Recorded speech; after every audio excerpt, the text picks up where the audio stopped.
हर हर महादेव। देवों का देव महादेव जी के चरण में प्रणाम करती हूँ, मेरा प्रणाम स्वीकार हो। माता गौरा पार्वती के चरण में प्रणाम करती हूँ, मेरा प्रणाम स्वीकार हो। गणपति ललनमा के चरण में प्रणाम करती हूँ, मेरा प्रणाम स्वीकार हो। सब गुरु भाई बहनों के चरण में प्रणाम करती हूँ, मेरा प्रणाम स्वीकार हो। माता और पिताजी के चरण में प्रणाम करती हूँ, मेरा प्रणाम स्वीकार हो। पतिदेव जी के चरण में प्रणाम करती हूँ, मेरा प्रणाम स्वीकार हो। गुरु भाई बहना, मैं एक कथा सुनाने जा रही हूँ। इस कथा को पूरा सुनिए और रहस्य जानिए। हर हर महादेव, घर घर महादेव।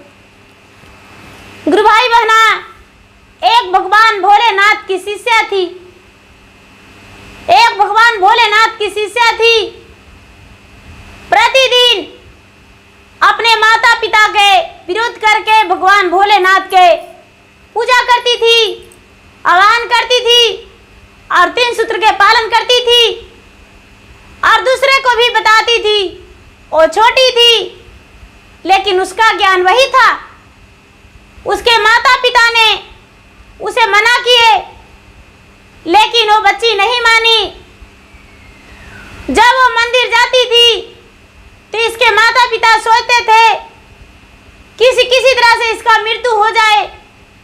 इस पत्थर का पूजा करती है, क्या मिलेगा? लेकिन बेचारी भगवान की शिष्या भगवान भोलेनाथ की चरण नहीं छोड़ी। उसके माता पिता ने उसे नाग से डसवाने का कोशिश किए लेकिन फिर भी नाग ने उसे नहीं डांसा। उसे मरवाने की कोशिश किए लेकिन वो बच्ची ने नहीं मरी। गुरु भाई बहना, धीरे धीरे वो बच्ची बड़ी हो गई। उसके माता पिता उसको मारने का कोशिश किए, नहीं मरी। जब बड़ी हो गई तो उसको गांव वालों ने उसे कहने लगे कि भैया आपका बिटिया बड़ी हो गई है, उसे विवाह कर दीजिए।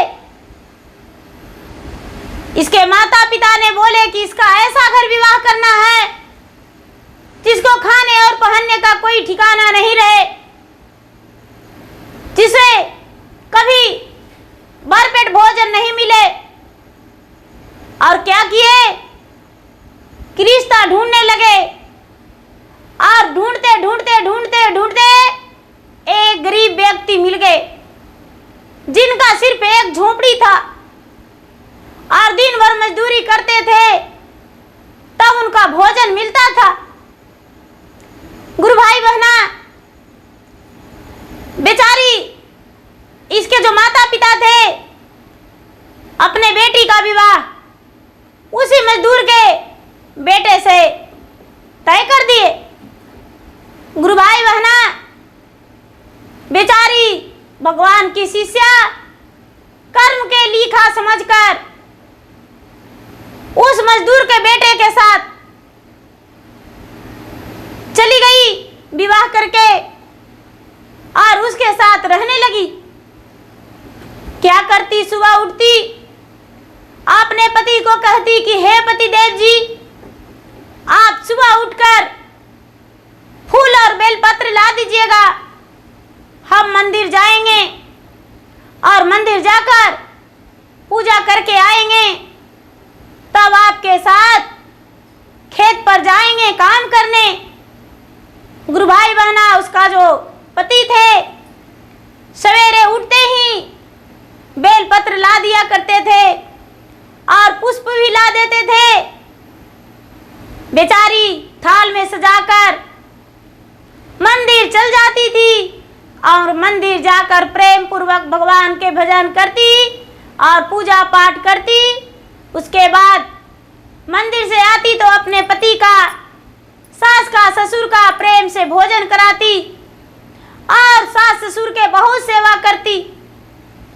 सास ससुर जो इसको थे अपना बेटी से भी ज्यादा इसे प्यार करते और बहुरिया कह के बुलाते। सारा लोग कहते कि ये तो मजदूर किसान था, इतना गरीब था कि इसके पास कोई भी धन नहीं था, लेकिन इतना प्यार इसके पास। अपना बहू को तो लगता है कि लक्ष्मी के समान मानता है। ज्यादा धन लेकर आई होगी बहू, इसीलिए ये इतना प्यार करता है। लेकिन कोई धन बहू लेकर नहीं आई थी। गुरु भाई बहना, बेचारी क्या करती, अपने सास ससुर के सेवा करती, भगवान का पूजा करती और अपने पति के साथ किसी को भी खेत में काम करने जाया करती। एक दिन का बात है कि बेचारी अपने पति के साथ खेत में काम करने जा रही थी और जब भी जाती थी तो इसका आवाज निकलता था मुख से। कहीं भी रहती तो यही कहती, नमः शिवाय नमः शिवाय नमः शिवाय, शिव गुरु होइए सहाय, नमः शिवाय नमः शिवाय नमः शिवाय, शिव गुरु होइए सहाय, दया करिए महादेव दया करिए महादेव। रटते रहती थी, इसका दिल में यही गूंजता था। एक माली थे, बेचारा का एक ही बेटा था। वो माली का बेटा फूल का वृक्ष पे चढ़ के और फूल तोड़ रहा था कि उसे नाग डांस लिया उंगली में और वो तो पेड़ के नीचे गिर पड़ा। उसके माता पिता चिल्लाने लगे, बच्चा बेहोश गिर गया। माता पिता का मुंह से आवाज नहीं निकल रहा था, चिल्ला रहे थे। अचानक इन्होंने दौड़े और बोले, बहन जी आपका बेटा का क्या हुआ? बेचारी मालिन का आवाज नहीं निकला। पेड़ पर सांप देखकर भगवान की जो शिष्या थी बेचारी, वो कहती है, बहन जी आपका बेटे का नाग ने डांस लिया है, इसे चलिए घर ले चलिए। गुरु भाई बहना, और मालिन का बेटा का मदद करने के लिए दोनों पति पत्नी उस माली के साथ उसके घर ले गए। वैद्य जी को बुलाए और वैद्य जी आए, अपना जड़ी बूटी का इस्तेमाल किए, लेकिन वैद्य जी का जड़ी बूटी कोई काम नहीं किया। लड़का बेहोश ही रह गया। इसका प्राण जो था निकलने वाला था। गांव वाले हाय हाय कर रहे थे और कह रहे थे कि इसका बचाने वाला अब कोई नहीं, ये तो अब लगता है दुनिया से चला जाएगा। बेचारी मालिन हाय हाय करके छाती पीट पीट के रो रही थी। बेचारा माली का तो दम घुटा जा रहा था बेटे का देखकर। उनके पास कोई आवाज नहीं निकल रहा था। अब क्या करें? गुरु भाई बहना, ये बेचारी सोचती है, क्या करूं, मेरे पास भी कोई उपाय नहीं। क्या इस पे अपना भगवान से दया मांगेंगे तो दया करेंगे? अब मालिन से बोली, बहन जी मेरे साथ चलिए, बच्चे को छोड़ दीजिए। सारा लोग उसे डांटने लगे और गुस्साने लगे, कहने लगे कि इसका बेटा मरा जा रहा है, हाथ पकड़ के तू कहां ले जा रही हो, आखिर तू हो कौन, ये कठोर निर्दयी कहां मिली है? मालिन बोली, इसका कहना भी मुझे मानना होगा, हम जाते हैं। बेचारी मालिन उसके साथ चल गई। बेचारी भगवान की शिष्या ने मंदिर जाकर और भगवान के सामने आंचल फैला दी और बोली कि हे बहन आप भी आंचल फैला दीजिए, और दया मांगने लगी। दया का रट लगा दी, हे भोलेनाथ आप मुझ पे दया कर दीजिए, इस बालक को जिला दीजिए महादेव, बालक को जिला दीजिए। रटते रटते ध्यान आया कि क्यों ना भगवान के मंदिर से बेल का पतई उठा लूं। गुरु भाई बहना, बेल का पतई उठा ली और उसे लोड़ी सिलवट करके पीस दी और पीस के और बच्चे का मुंह में पिला दी। बच्चे का मुंह में पिलाते पिलाते धीरे धीरे धीरे उसका अंदर गया। बच्चा आंखें खोल दिया। जब आंखें खोल दिया, सारा लोग देख के दंग रह गए, चकित हो गए कि अरे ये हुआ तो कैसे हुआ। गुरु भाई बहना, सारा विष उसका खत्म हो गया, बच्चा जी गया। जब बच्चा जी गया तो ये बेचारी कहती है कि हे मालिन बहन, आपका बच्चा जी गया, अब हम घर जाते हैं, क्योंकि मैं प्रतिदिन मजूरी करता हूँ और मजूरी करके और खाता हूँ।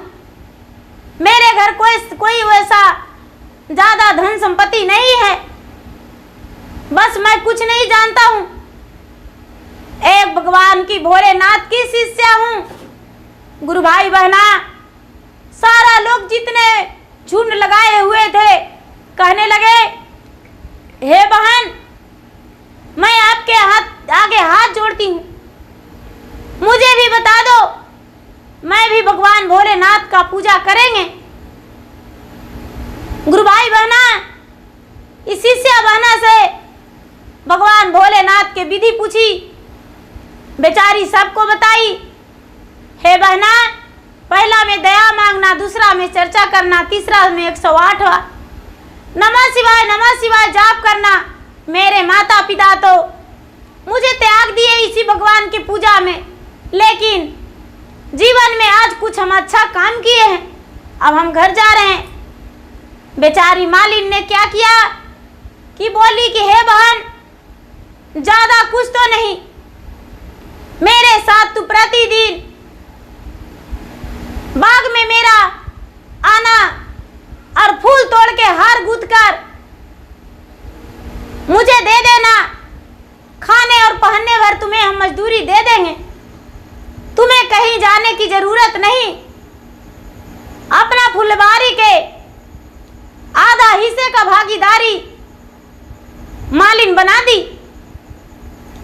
गुरु भाई बहन, प्रतिदिन वो बेचारी भगवान भोलेनाथ की शिष्या आती और प्रतिदिन फूल तोड़ती और हार गूंथती। गूंथते गूंथते उसका उम्र ढल गया, उनका बच्चे भी हो गए, बेटा बहू सब हो गए, उसका सुखी जीवन बीत रहा था, कोई प्रकार का कोई दुख नहीं था। जब बेटा बहू आ गए तो कहते हैं, आपका माँ तो सिर्फ बुढ़िया जैसा करती है काम, पता नहीं क्या करती है, थोड़ी सी पैसा लाती है, उससे कुछ नहीं होता। पैसा लाती है वो तो भगवान के भजन में और जाप में लगा देती है। गुरु भाई बहना, लोग कहते हैं कि जब भगवान परीक्षा लेते हैं तो खड़ा होकर परीक्षा लेते हैं, जब धन आता है तो चुट्टी के धार से जाता है तो घोड़ा के टाप से। महादेव जी का परीक्षा बड़ी मुश्किल होता है, परीक्षा देने में यदि सफल हो जाता है तो सारी परीक्षा सफलता का विजय प्राप्त मिलता है। गुरु भाई बहना, इनके बेटे बहू क्या किए कि उसी पूजा पाठ के कारण निकाल दिए। ए बेचारा पति पत्नी दोनों बुढ़ापे में घर छोड़ दिए और निकल गए। निकल के उसी बाग में, माली के फुलवारी में जाके अपना जीवन व्यतीत करने लगे। गुरु भाई बहना, मालिन एक डाल फूल तोड़ती तो इसका 4 डाली हो जाता। मालिन सोचती, पता नहीं किन हाथों से फूल तोड़ती है जो इतना सारा हो जाता है, एक पेड़ में से इनका इतना फूल निकलता है। इनका जो फूल था, फूल का ही रोजी रोटी बिजनेस हो गया। धीरे धीरे समय बिताने लगे। एक दिन किसी बहना की यहाँ चर्चा हो रहा था, ये भी गए, सारा लोग भजन कर रहे थे और ये भी बेचारी दुखियारिन भगवान की शिष्या चर्चा में गई, सारा लोग भजन कर रहे थे, ये भी भजन करने लगी। सारा लोग को प्रसादी दिए और इसे प्रसादी नहीं दिए। कहते हैं कि ये तो दासी है, ये प्रसादी इसे कैसे हम देंगे? ये तो बिन बुलाए आई है, इसे तो बुलावा हम दिए ही नहीं थे। गुरु भाई बहना, ये बेचारी आई, लौट आई, मलिनिया से भी कुछ नहीं बोली, मालिन के बाग में आई और रहने लगी। जब इन्हें प्रसादी नहीं मिला तो लौटकर किसी से कुछ नहीं बोली। जिनका घर चर्चा हुआ था वो छल कपट से चर्चा की थी। सबको हटते ही उनका घर में पूरा अग्नि जलने लगा। जब अग्नि जलने लगा, उनका सारा लोग व्याकुल हो गए और कहने लगे, चर्चा करवाई हो, घर में अग्नि जल रहा है, क्या कारण है? गुरु भाई बहना सारा लोग बोले, जो मलिनिया के बगीचा में रहती है फुलवारी में, उसका बेटा का जीवन दान दिया है, उनका ही प्रसादी नहीं दी है, अपमान करके उसे चला दी है। गुरु भाई बहना सब कोई बोले, जाओ उसे पैर हाथ छुओ, गोड़ हाथ पड़ो और उसे जाकर प्रसादी दो और उन्हें बोलो कि मुझसे गलती हो गया। गुरु भाई बहना कितना हो पानी डाल रहे थे लोग, अग्नि बुझने का नाम ही नहीं ले रहा था। जाके उसे बोले, ओ बेचारी आई, लोटे में जल लेकर छीट दी, अग्नि बुझ गया। अब अग्नि बुझ गया, जो बेटा बहू थे, बेटा बहू का खाने और पहनने का तरसीना हो गया। इसका गांव में पूरा चर्चा और नाम होने लगा। जहां भी नाम लेते इन्हीं का याद करते कि वे जो मलिनिया की यहाँ रहती है बहुत अच्छी है, बहुत पूजा पाठ करती है, भगवान का प्रिय शिष्या है। गुरु भाई बहना बेटा और बहू बिल्कुल तंग हो चुके थे, खाने और पहनने का ठिकाना नहीं था। वो भी माता पिता के ढूंढते ढूंढते उसी फुलवारी में आ गए और आकर माता पिता के चरण पे गिर गए और कहे कि माता, अब आपका फुलवारी अगोरने का कोई मतलब नहीं, अपना घर चलिए। मैंने बहुत गलत किया जो आपका बुढ़ापे में ठुकरा दिया। नहीं माँ नहीं, आप चलिए। माता पिता को लेकर अपना घर गए। जब बुढ़िया अपना घर गई तो देखती है कि सुअर के बखोर जैसा घर है। नहीं तो झाड़ू लगाती बहू, नहीं उसे कभी लीपती पोतती, जैसे पाती थी भोजन बनाकर खा लेती थी। दरिद्रा का वास हो गया था घर में। बुढ़िया गई, प्रेम से घर को लीपी पोती, साफ सफाई की। जाते ही कुछ ही दिन में चारों कोना जोत जगमगाने लगा। लक्ष्मी का वास हो गया, भगवान भोलेनाथ विराजमान हो गए। बुढ़िया का घर में अंधन भर गया। सारा लोग कहने लगे कि अरे वो बुढ़िया को तो आने से उसका बेटा तो बहुत बड़े धनवान हो गया। आखिर क्या बुढ़िया करती थी, क्या जानती थी? बुढ़िया के पास गए और बोले कि आप नहीं थे तो बेटा का रोटी पर नमक नहीं जुड़ता था। आखिर आप कौन सी ऐसा पूजा पाठ करते हैं जो इतना घर में धन लक्ष्मी भर गया? बुढ़िया बताई, बेटा हम सिर्फ भगवान भोलेनाथ का पूजा पाठ तो करते हैं, उसके अलावा कुछ नहीं करते हैं। गुरु भाई बहना गांव वाले जो थे पूजा पाठ नहीं जानते थे। बेचारी शिष्या बहना गुरु बहना से लोग पूछ के आप पूजा पाठ करना शुरू कर दिए। गांव सुख शांति से रहने लगा और खुश रहने लगा। पूरा गांव खुशहाली रहने लगा, एक दूसरे के बात मानने लगे और खुशी जीवन बिताने लगे। तो गुरु भाई बहना मेरा वीडियो अच्छा लगे तो इसे लाइक कीजिए, शेयर कीजिए, सब्सक्राइब कीजिए। धन्यवाद।